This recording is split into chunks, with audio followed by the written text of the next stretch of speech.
Bonjour à tous, ici Albatros. Ça fait maintenant 6 mois que je m'évertue à alimenter cette chaîne YouTube. 6 mois durant lesquels j'ai pu sortir 3 vidéos, dont une présentation de même pas 1 minute 30. 6 mois durant lesquels j'ai dû faire des recherches, écrire, faire du montage, jouer la comédie, diriger des acteurs et filmer, tout ça en partant de zéro. Aujourd'hui, je vous livre donc des anecdotes personnelles concernant ces 6 mois de travail, et on finira avec le bêtisier de la vidéo The Human Centipede pour vous montrer un peu à quoi pouvait ressembler le tournage, et aussi parce que ça fait plaisir. Et on va commencer, comme j'ai pu le faire par le passé, en parlant de Pinocchio. Parmi les points que je n'ai pas abordés pour X ou Y raison, il y en a un que je regrette beaucoup, à savoir, pourquoi Carlo Lorenzini a pris comme nom de plume Collodi. Eh bien il se trouve que Collodi était le nom du village d'enfance de Carlo Lorenzini. Cet affront a été corrigé, je vais enfin pouvoir dormir en paix. Je sais que ça ne saute pas aux yeux, mais la tenue que je porte pendant l'introduction n'a pas été choisie au hasard. Il y a le P de la casquette pour Pinocchio, le logo du t-shirt qui montre un enfant un peu rebelle, mais je suis surtout habillé en vert, blanc et rouge, comme le drapeau italien, en hommage à Carlo Collodi. Quand je dis que l'Italie d'époque est en partie occupée par l'Autriche, c'est pas tout à fait vrai. Encore une fois, je ne suis pas prof d'histoire ou historien et mes sources peuvent être erronées, mais il semblerait qu'au 19e siècle, l'Italie connaît une période qu'on appelle Risorgimento, qu'on peut traduire par résurgence ou renaissance, mais attention, rien à voir avec la renaissance italienne du 15e siècle. Donc, au 19e siècle, le territoire que forme l'Italie d'aujourd'hui est divisé en différents royaumes. Il y a la Sardaigne, la Sicile et j'en passe. Et par-dessus ça, des assaillants comme l'Autriche, mais pas que. Selon les sources, j'ai pu trouver la Suisse ou la Bavière, mais s'il y a bien un pays qui était bien implanté, c'est nous, la France. Cocorico. Mais voilà. J'ai hésité à faire de chaque partie de la vidéo une vidéo à part entière pour que je puisse m'étendre plus largement dessus. Je ne regrette pas ma décision finale, mais s'il y a un sujet dont j'aurais voulu parler plus, c'est Lies of P. Je vais donc en parler maintenant et ça va spoiler, donc si vous n'êtes pas content, description, sommaire, anecdote suivante, et nous, on part sur Lies of P. C'est pas compliqué, j'ai passé 78 heures sur le jeu. Si j'avais joué non-stop, ça m'aurait pris 3 jours et une grosse matinée. Ma première partie a duré un peu moins de 50 heures, mais c'est terminé avec une mauvaise fin parce que je n'arrivais pas à vaincre le dernier boss. J'ai voulu lancer une New Game Plus pour être sûr de ne pas passer à côté de certains détails pour la vidéo, et les gens qui ont déjà fait une New Game Plus sur un Souls-like savent à quel point c'est plaisant de rouler sur le jeu après avoir bien galéré. J'ai donc first try tous les boss, jusqu'au dernier monde, qui enchaîne 3 boss d'affilée. J'ai passé une bonne vingtaine d'heures sur ces 3 boss, notamment sur lui là, que je n'avais pas réussi à vaincre sur ma partie précédente. Si jamais il y a des joueurs dans cette situation, essayez l'épée des 2 dragons. C'est pas intuitif au début, mais ça m'a vraiment sauvé. En définitive, avoir la bonne fin de Lies of P m'a pris plus de temps que de lire le livre ou regarder les films et séries, et même si j'ai failli abandonner à de nombreuses reprises, franchement, ça valait le coup. It's so good to see you. Le tournage de l'introduction s'est déroulé à la Grande Motte. D'ailleurs, pour ceux qui connaissent, c'était juste en bas de la passerelle Saint-Jean. Ce qui veut dire qu'on a tourné en public, en plein mois de juillet, à 5 minutes à pied de la mer. Vous le voyez venir, il y avait beaucoup de passants. C'était vraiment super gênant de jouer en public. En plus, on essayait de faire les prises que quand il n'y avait pas de passants pour pas gâcher le son alors que j'aurais pu le couper au montage.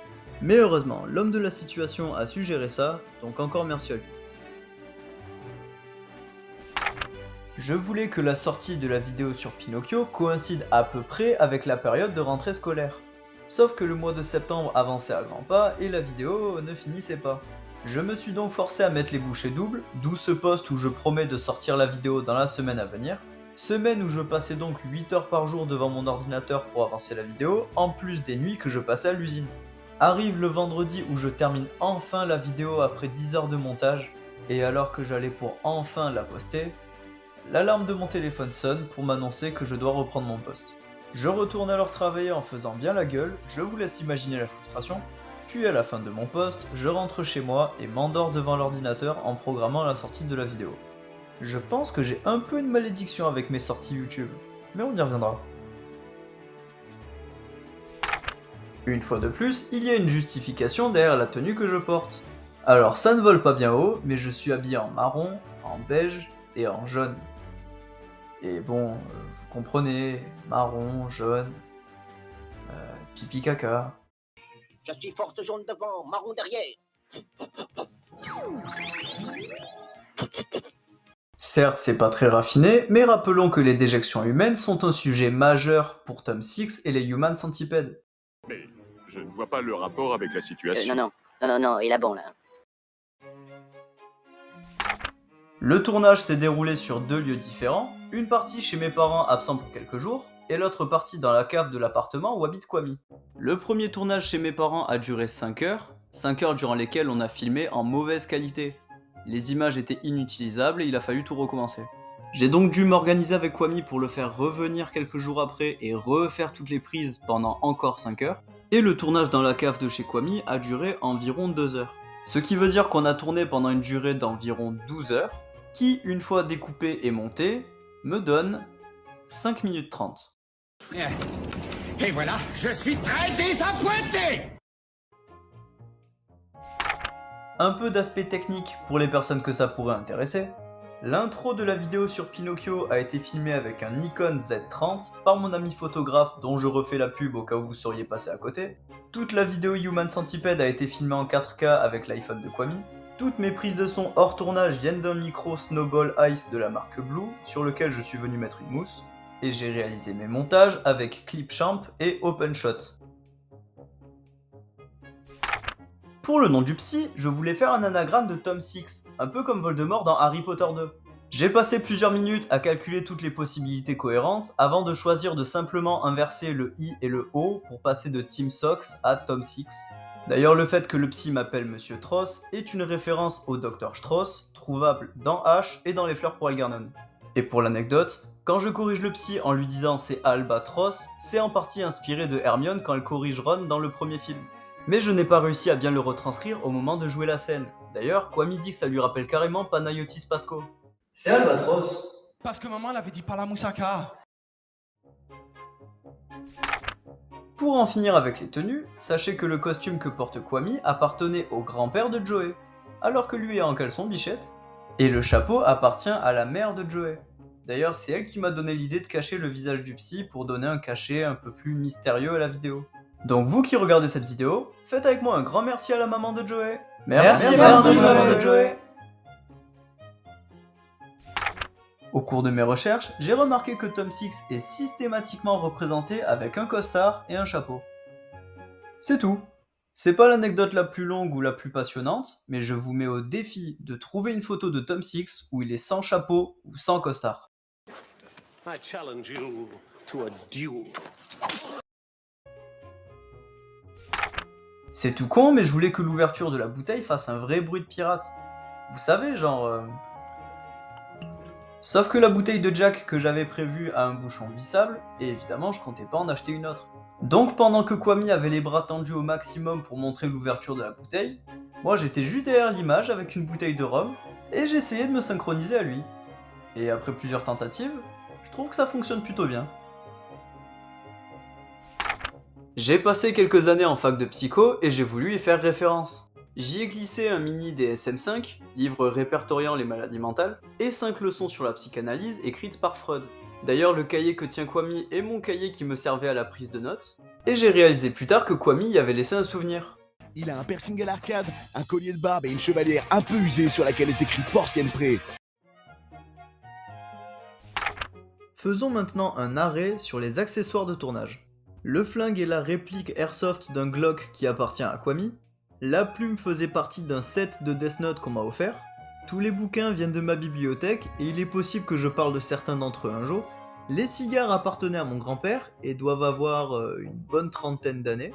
La peinture a été dessinée et peinte à peu près 4 mois à l'avance dès que j'ai eu l'idée de faire cette vidéo. Et j'ai dû aller dans une papeterie pour faire imprimer le faux script. L'imprimeur a bien rigolé quand il a vu la feuille sortir.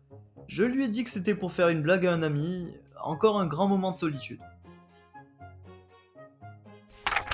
Kwame ne supportait pas la tenue que je lui ai demandé de porter. La veste lui tenait chaud alors que j'étais en t-shirt, le chapeau lui grattait la tête, le pantalon lui serrait les jambes alors que je lui demandais de les croiser, et les chaussures n'étaient pas du tout à sa taille. On a donc décidé de tourner en premier tous les plans où apparaissait Kwami pour qu'il puisse se libérer de son calvaire. Et sachez que sur ce plan-là, Kwami n'y est pas. Kwami, qui à ce moment-là s'était déjà changé, m'a dit pour rigoler « Viens, on pose les chaussures dans le cadre pour faire genre que je suis là ». L'idée était trop drôle, du coup on a essayé et ça marchait bien. Du coup on l'a gardé. Je suis du genre à me prendre la tête pour pas grand chose, et l'une de mes prises de tête sur ce tournage a été...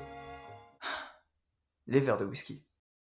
Déjà parce que Kwami sirotait entre les prises, je devais donc à chaque fois remettre le niveau en m'assurant que ce soit bien le même qu'avant et que ça fasse pas un faux raccord, mais le problème c'était surtout les glaçons. Vu que je remettais souvent du niveau entre les verres et qu'il faisait assez chaud, les glaçons fondaient rapidement. Je devais donc aussi changer les glaçons jusqu'au moment où on en est arrivé à vider le bac à glaçons. Je rappelle qu'on a tourné pendant 5 heures. C'est Kwami qui a sauvé la situation, vu que sur certains plans, il cache son verre entre ses doigts pour ne pas qu'on voit qu'il n'y a plus de glaçons. Je sais que c'est vraiment un détail à la con que personne ne remarque, mais je voulais faire les choses bien, et vu que j'ai beaucoup embêté Kwami avec ça, je me suis dit que ça méritait sa mention. Alors que le colis avec la casquette et le DVD avait du retard, j'ai reçu un appel vraiment très étrange, que je vais essayer de vous retranscrire avec les souvenirs que j'en ai. Allô? Ouais, allô, ça va? Vous êtes qui? Bah, c'est Nance. Nance? Ouais, c'est moi. Mais vous êtes qui? Mais t'es con? Pardon? Bah, je te dis, c'est Nance. Mais je connais pas de Nance. T'es un gars de l'intérim. Mais t'es bête ou quoi? Bon, écoute, là je me réveille, je sais pas qui t'es, je sais pas ce que tu veux. Ouais, c'est ça, retourne te coucher, va. Ok, au revoir. À ce jour, je ne sais toujours pas qui était ce mec, ni ce qu'il me voulait, mais j'ai constaté que mon colis était bien arrivé. Ma seule hypothèse, c'est qu'il s'agissait du livreur, mais qu'il a oublié de me dire qu'il était livreur. Je commence à comprendre Bassem en fait. Allô, Bassem? Ouais. Ouais, c'est Greg.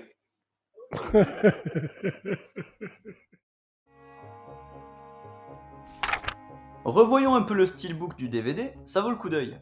Déjà, on peut voir que l'illustration représente les victimes des films, 3 pour le 1, 10 dans le deuxième, et le reste pour le troisième.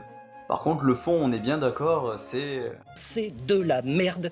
On peut voir que c'est 100% approuvé par Tom Six, encore heureux vu que c'est ses films. On a aussi cet avertissement qui nous dit que le film peut causer perte d'appétit, crise d'anxiété, éjaculation précoce et constipation. C'est une vraie mise en garde ou c'est une blague? Pour finir avec la boîte, on peut voir au dos les avis de Eli Ross, Bret Easton Ellis et John Waters.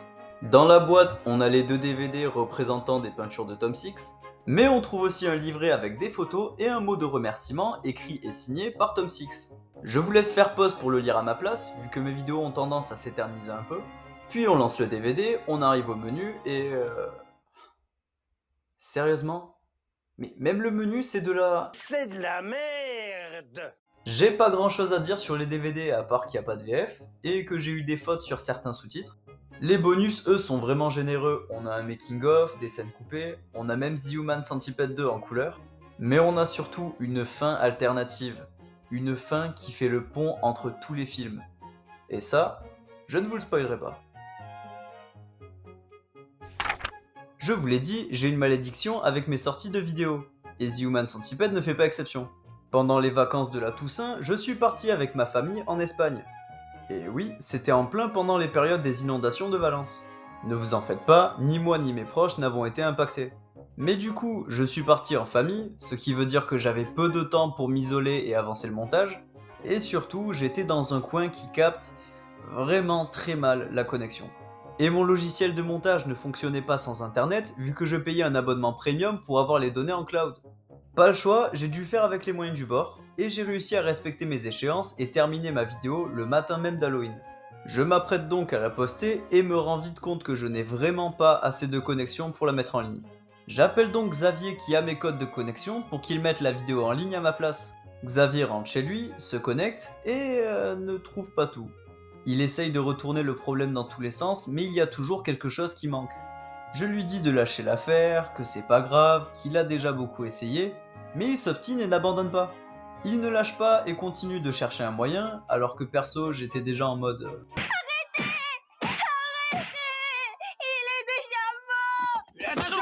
Xavier a fini par lâcher l'affaire, presque plus dégoûté que moi que la vidéo ne puisse pas sortir le 31. Je l'ai donc posté le lendemain une fois rentré chez moi, avant même d'avoir eu le temps de vider ma valise. J'adresse donc une pensée particulière à Xavier qui s'est battu jusqu'au bout pour essayer de m'aider, mais aussi à l'abonnement de Clipchamp beaucoup trop cher pour avoir un cloud qui finalement ne marche même pas. Sérieusement, allez bien vous faire un... Et voilà, c'était 20 anecdotes sur ces 6 mois de vidéo. J'espère que ça vous aura plu, en tout cas moi j'ai vraiment kiffé. Merci à vous qui regardez cette vidéo, merci à Benji, Kwami, Xavier et Joey d'avoir participé à tout ça. Merci à ceux qui m'ont encouragé et conseillé. Encore merci à la maman de Joey bien sûr. Je prépare en ce moment une série de vidéos qui vont s'appeler Combo Clé. J'en dis pas plus pour l'instant, vous verrez ça à partir de l'année prochaine. Je vous souhaite de bonnes fêtes de fin d'année et je vous laisse avec le bêtisier. Clap.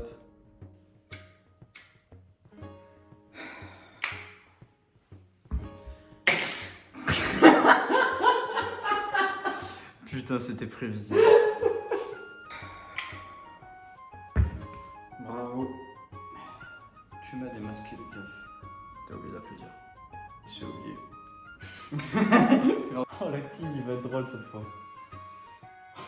Vous avez raison de me craindre.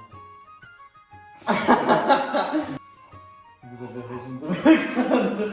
Monsieur Albatros, c'est pas ça. On s'en fout, avance. T'es là. Vous avez raison de tromper, putain.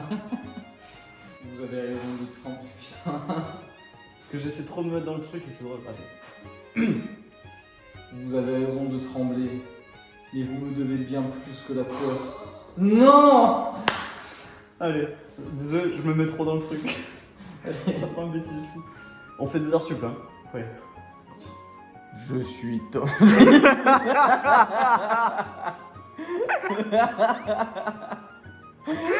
Ah, je suis Tom Six. Oh! C'est un bon moyen, mon Attends, stop. Il y a une moto derrière. La chatte à ta mère, oh! Ça le fait ou pas? Non. Je crois pas. Non, c'est sûr. Tout cela fait vraiment... Ah non, mais faut que tu parles pendant que tu la mets. C'est pour ça que je t'ai dit que tu vas galérer, tu vas faire... Ah en fait, genre, je suis tellement concentré à le dire, la manche elle est là. J'ai vu, t'étais comme... Et une fois que tu l'as mise, tu l'as fait... En plus, j'étais content parce que je l'ai trouvé d'un coup. Vas-y, attends.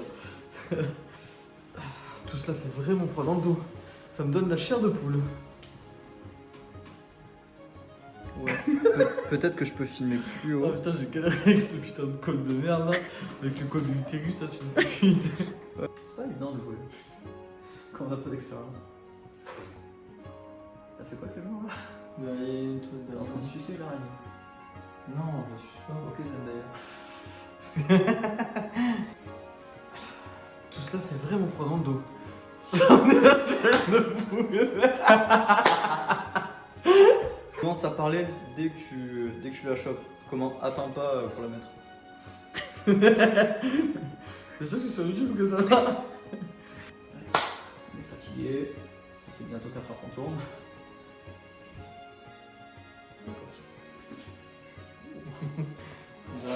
Allez! J'arrive.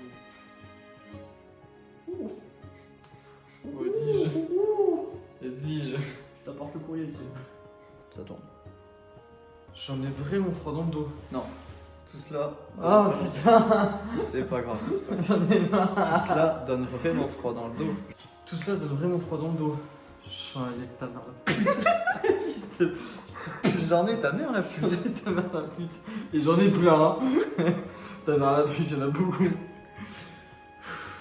J'en ai vraiment froid dans le dos. Non! Tout cela donne vraiment froid dans le dos. Putain! Je l'ai baisé moi pour le cul, bordel! Tout cela! Les voisins ils vont rentrer, ils vont voir ça. Première chose qu'ils vont rentrer, c'est ça et un flingue. Ils vont essayer de voir la porte, on va faire non, surtout pas. Attendez. Oh le bêtise. Merci! Dégage! Gardez les sacs, s'il vous plaît.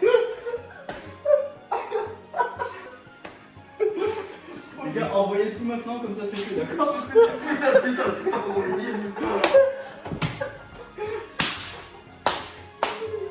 Non mais c'est une chambre à gaz là. J'entendais oui. Les gars, on dirait des voisins qui arrivent. C comme caisse d'épargne. H comme Harry Potter et la chambre des secrets. E comme écureuil. Bon, en attendant, qui E comme village. Ouais, c'est Michel. Tu lui proposes la place, j'aurais de confiance. On a pris leur champ là, c'est super canon. On a fait E comme une prise, écureuil. on l'a pas fini. L on comme avance. ouais, c'est Michel. Tu lui proposes la paire, on va te faire confiance. Alors, il faut tailler par là-bas. D'accord, là je peux pas me déplacer. Je sais pas ce que je vais dire, parce que j'ai les jambes qui sont attachées, je sais pas si c'est bon. Attends, leur dos, ça passe pas, ils vont pas passer tous les deux. Il y en a un qui sera un peu devant là, c'est pas grave, vous savez, il a les plus au fond. Mais toi bien se mettre là, vous savez. C'est une fin de tournage.